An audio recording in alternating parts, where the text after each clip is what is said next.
Hello there. I want to welcome you specially to today's lesson. I hope you find it useful.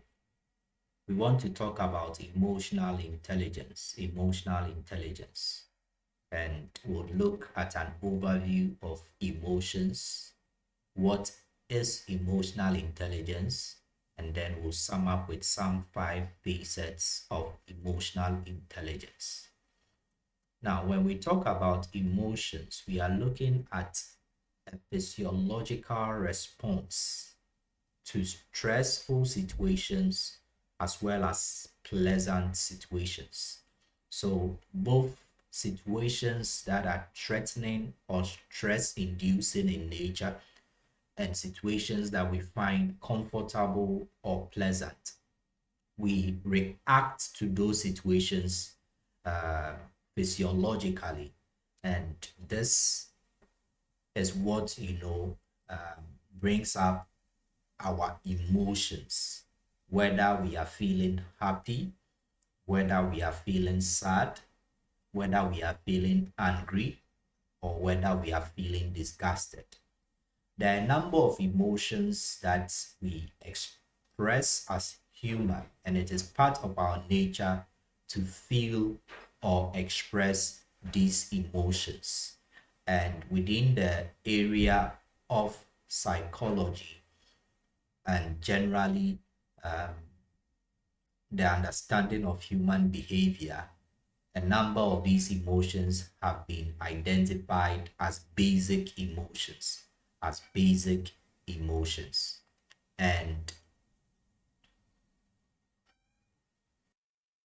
and these basic emotions include, so there are six that were identified originally by a man known as, a psychologist known as Paul Ekman. And he identified happiness, sadness, fear, disgust, anger, and surprise as the six basic emotions.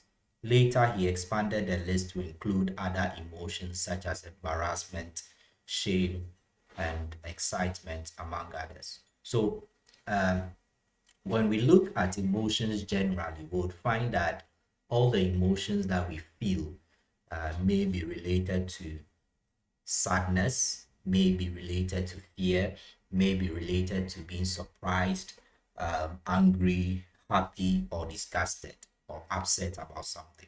And there are quite a number of emotions that we all experience. So it's part of our human experience uh, uh, as individuals and all that. And these emotional experiences are usually made evident in how we express ourselves, in the choice of words when we are talking to someone, in our tone of voice, in the facial expressions, our body language, and some of the actions that we take. So if someone is angry, they may fight, they may act out, they may shout, they may speak at the top of their voice, and all that. These actions would give an indication that this person is probably angry or upset about something. So yes, so we have these emojis giving us some of the expressions in there. So you find someone who is angry, you find someone who is happy, you find someone who is surprised, and all that.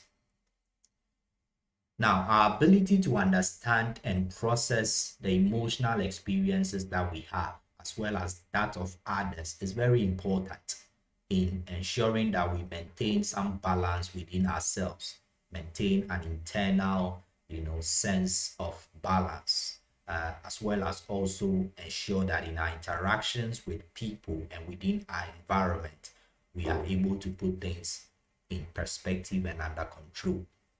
And this leads us to our topic for the day, which is emotional intelligence. And emotional intelligence is not only about feelings, our feelings of emotion. Emotions have a key influence on our thinking process and our actions. So the thoughts, the emotion, and the behavior are interlinked.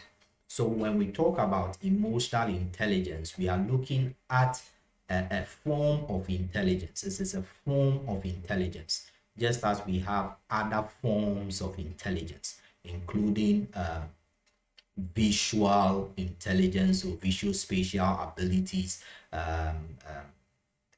cognitive abilities, social, artistic abilities, all other forms of intelligence. The emotional intelligence is one of the main forms of intelligence that we have.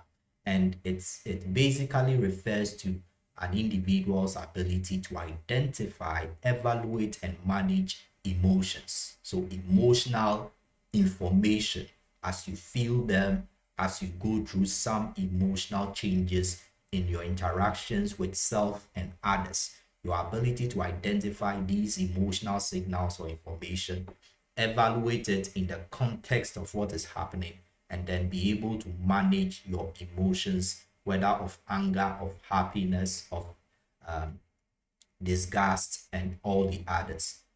Very critical, and that is what we describe as emotional intelligence.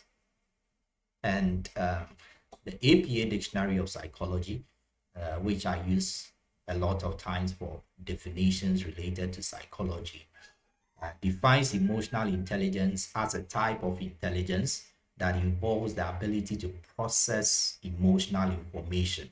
So within time, uh, in your experiences, in your interactions, in situations, in events that happen that evoke certain emotional signals, your ability to process such emotional information and use it in reasoning, in problem solving, in other cognitive activities. And so when we look at it in detail, emotional intelligence is concerned with our ability to process time and event specific emotions. So if someone goes to the workplace and probably they greeted a colleague or a boss and there was no response, all the feelings that are associated with that experience, that event, uh, all the changes that may happen in terms of how you interact with the person through the day and all that, all of such information that are time specific, event specific, how you are able to process it in order to inform a well adjusted thought and action process is critical in emotional intelligence. And when we are able to work on improving our emotional intelligence, it helps to enhance generally our coping mechanisms for stress. And as we go through our day, there are a lot of stresses around us. And those stress is important in some little forms here and there, keeping us on our toe, helping us to see the urgency of tasks and activities. It can become um, um, very dangerous to our health generally if we are not able to cope with stresses well. I have a lesson on stress and how to cope with stress.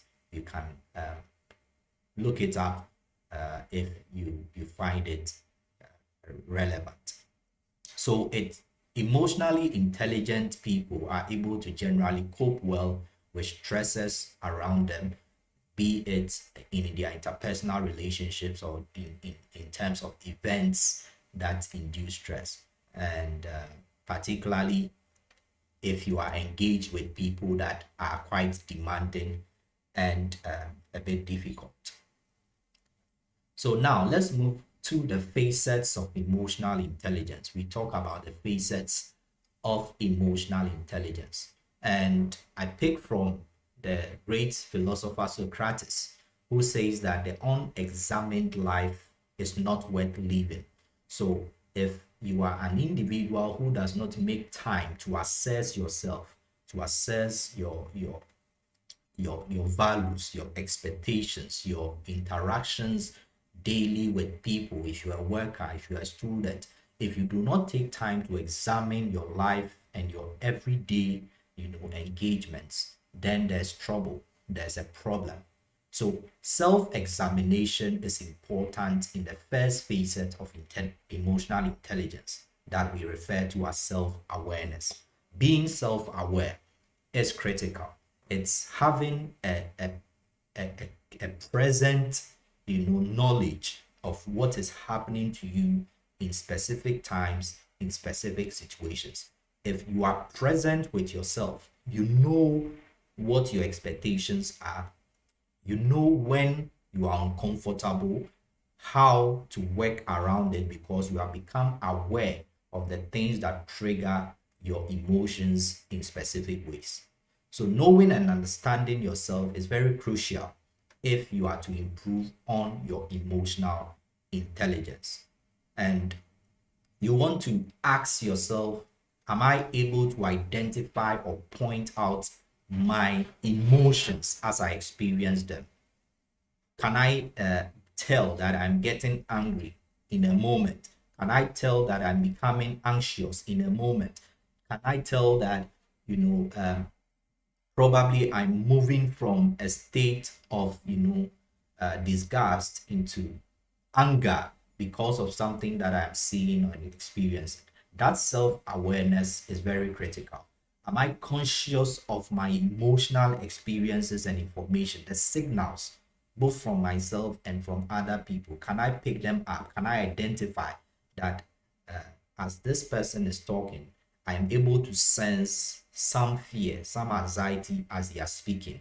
It gives you an understanding that probably this person is struggling with what they are saying. And one of the things we'll talk about later, which is empathy, a key component of emotional intelligence, may help you to not be so hard on the person so that they may be able to share their thoughts and communicate despite their fear or anxiety that they may be experiencing in the moment. So, self awareness is very important. Self awareness is very critical. Knowing yourself, knowing and understanding your emotions and how you express them, and how these expressions of your emotions may affect others as you are interacting with them. The second area we talk about is empathy. And empathy is usually referred to as your ability to put yourself in someone's shoes. So, what we mean by empathy is that someone who is working on your emotional intelligence, or someone who is emotionally intelligent, your ability to understand people and communicate such understanding that you have of their situation, of their opinion to them, is empathy. So if I'm having a conversation with someone and they are coming from a different perspective, in that case, my opinion is different from them. Am I able to tolerate what they are saying such that I can listen to them and appreciate what they are saying from their context of training, of experience, of exposure, and all that? So that is empathy at play. You are able to understand people from their perspective, from their standpoint, from their experience, from their context, without necessarily agreeing with them in a discussion that you are having. It allows room for tolerance. And another dimension of empathy is where someone is going through a difficult moment.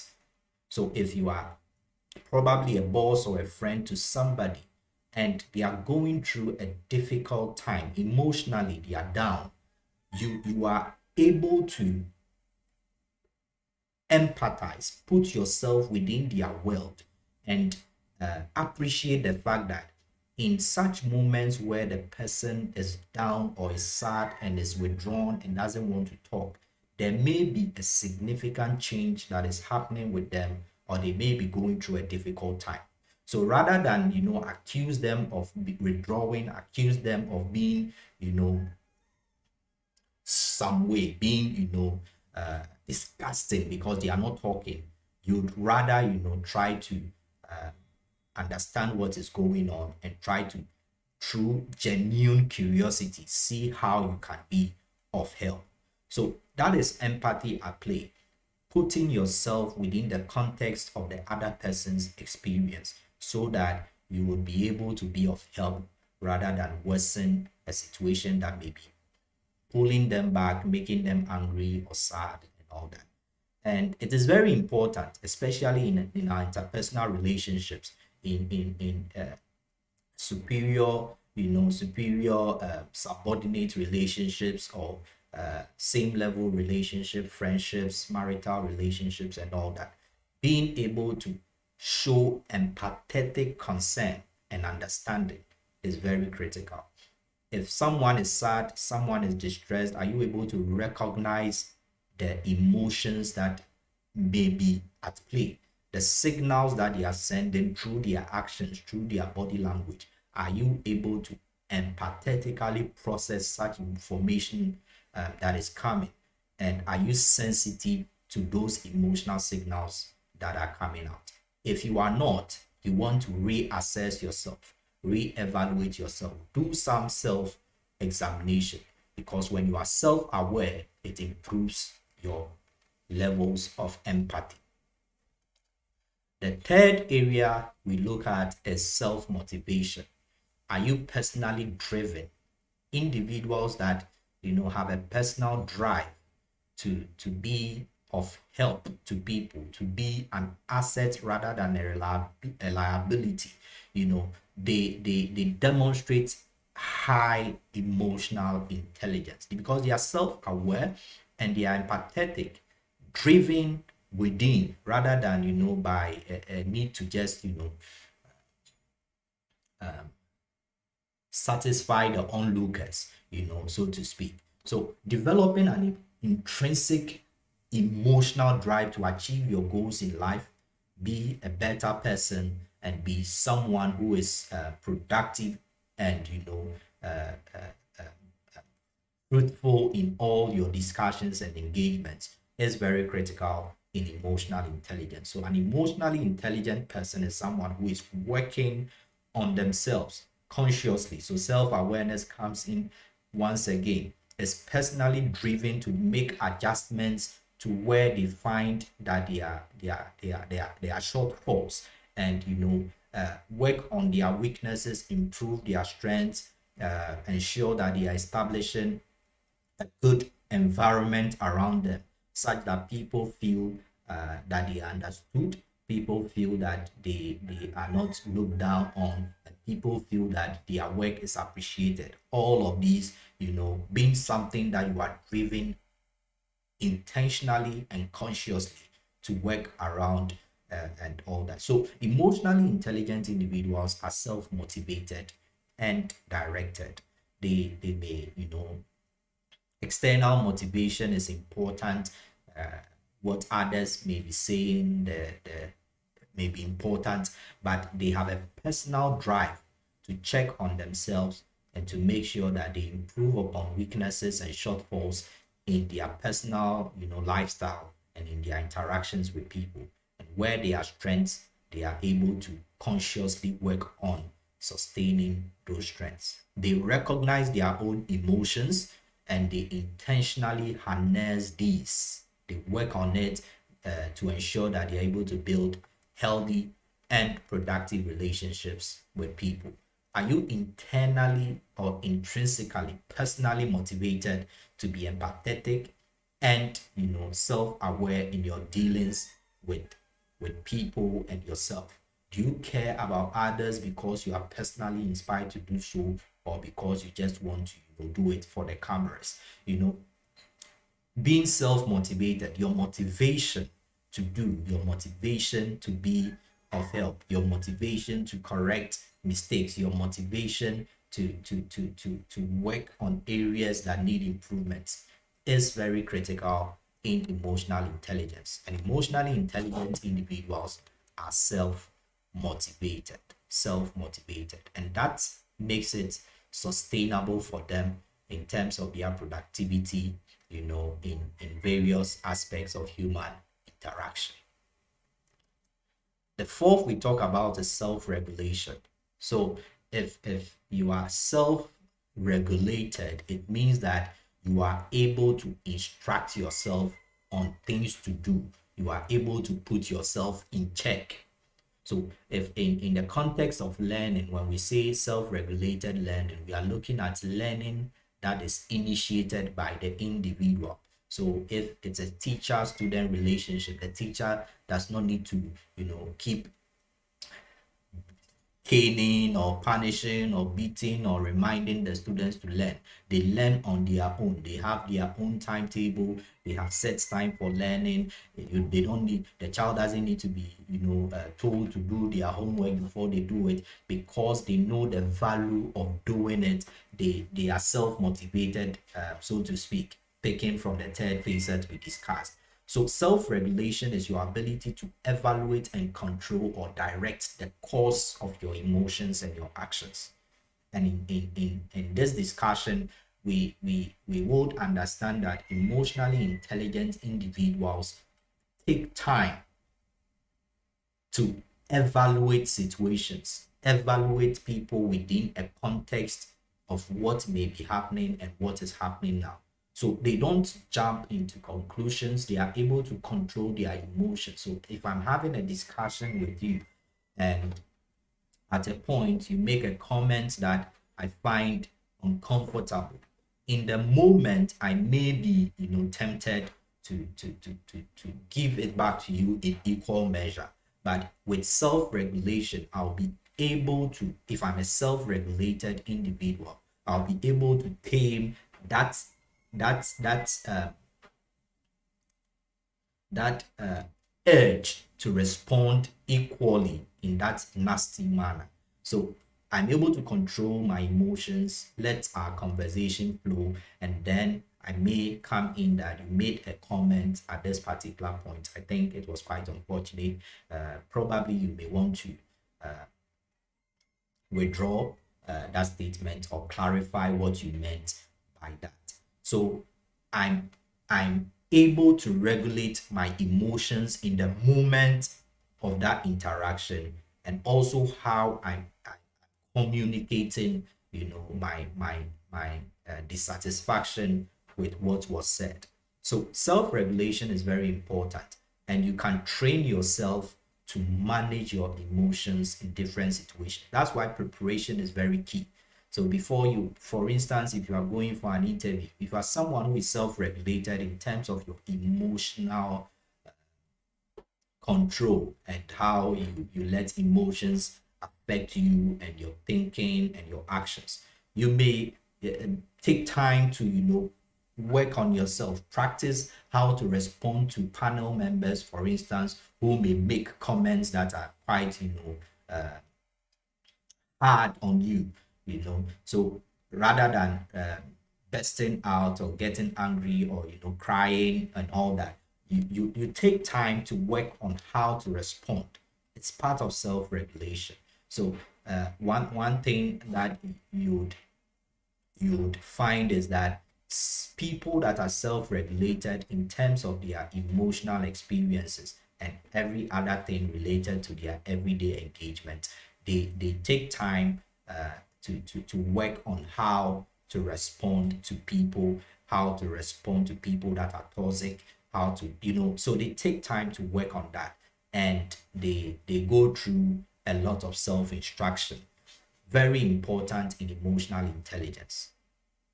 It requires mastering the ability to stabilize yourself under pressure and address issues from a more objective standpoint. And self-regulation is a very important topic. Hopefully, we'll do a lesson on that sometime in the context of learning and other things. But in this context of emotional intelligence, it's important taking time, to evaluate the content and context of whatever information, emotional information is present. Is something that you'll be able to do if you work on self-instruction or self-regulation. Are you able to regulate your own thoughts? If you are having a negative thought, are you able to find ways of working on that to look at it in a more healthy and rational manner, reprocessing your thoughts that may be causing you to be anxious or fearful and all that. Your emotions as you are feeling, sad, as you are feeling disappointed, as you are feeling embarrassed, are you able to regulate how those emotions end up affecting your mood, your interactions, your demeanor, and your actions thereon? Very important in self-regulation. And the last area we'll talk about is social skills. Developing good social skills. Unfortunately, a lot of people, they may be intelligent, in terms of cognitive ability, intellectual ability, academically excellent and all that, but they lack social skills. And developing good social skills is important in emotional intelligence. The ability to build and sustain healthy relationships will rely on your social skills. So it's more like your social capital, the skills you have in communicating with people, the skills you have in working in a team, the skills you have in assertiveness. I have a lesson I did on assertiveness. When you are not happy with something, you are not comfortable with a situation or a condition around you, how you are able to communicate that assertively without being rude and without also demeaning your own needs and your own values. So that bit of assertiveness, teamwork, taking responsibility, being responsible in your interactions and in tasks assigned to you, empathetic communication, active listening, your listening skills when you are discussing issues with someone. Are you listening to respond or you are listening to understand? Listening is a skill that can be learned. Active listening, unfiltered listening, non-judgmental listening. These are all important social skills that when you learn to develop and master, they build your emotional intelligence. The APA Dictionary of Psychology defines these social skills as a set of learned abilities that enable an individual to interact competently and appropriately in a given social context. So you can assess yourself. It takes us back to self-awareness. Assess yourself. Identify your strengths and your areas that you need to work on in terms of your communication, in terms of how you listen to people, whether you are listening with an ear that wants to understand or an ear that already processes an answer before the person is done. Whether you take responsibility or you are always blaming people, whether you can work in teams. You may be an introvert, you may be someone who is probably more withdrawn. But are you able to work with people when you are put within a team, notwithstanding the fact that you generally like to be alone and all that? Being an introvert does not mean that you cannot learn the skill of teamwork. You can work with teams, you can contribute, you can take on people's opinions. It goes back to empathy, building your empathetic, abilities. All of that is important in social skills. Are you working on developing any of the key social skills that we have mentioned? You would want to assess yourself and then try to pick up on where you can improve. So those are the key facets of emotional intelligence I want us to look at. The 5 areas: the self-awareness, empathy, self-motivation, self-regulation, and social skills. Working on yourself, developing on these areas would significantly improve your emotional intelligence. And it will be an indication that you are someone who is emotionally intelligent, and it will really help you in different areas. We all have something to improve. And one of the areas we can work on is our ability to identify, evaluate, and manage our emotions as well as the emotional information coming forth from others. I'll leave us with this quote, which says that it is important to understand that emotional intelligence is not the opposite of intelligence. It is not the triumph of heart over head. It is the unique intersection of both. So that's where you see the social skill assertiveness coming in. So when we talk about empathy, although you understand the person from their perspective and you are trying to fit yourself within the context of their experience and their opinion, it does not override the fact that what you are not comfortable with, you should be able to express it. So that's where assertiveness comes in. So emotional intelligence is not about being someone who is not able to think through situations. I believe that through this lesson, you have come to understand that evaluating the emotional signals and information is part of the process of emotional intelligence. So it is not the triumph of heart over head. It's a combination of heart and head. Sorry, your intelligence at work in terms of your thinking and processing of information. So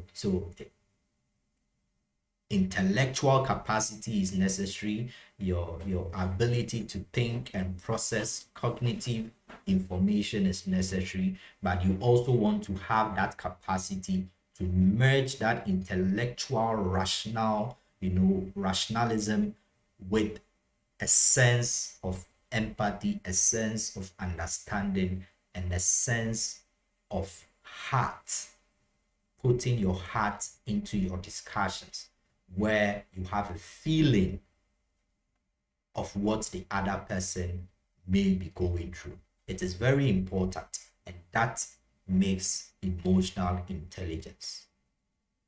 Before you go, if you found this lesson useful, or any of the lessons messages I put on this platform, I'd appreciate it if you would subscribe, if you would like the video, and you would also share. Put in your comment if you would want to share any thoughts with me. Thank you very much, and stay positive.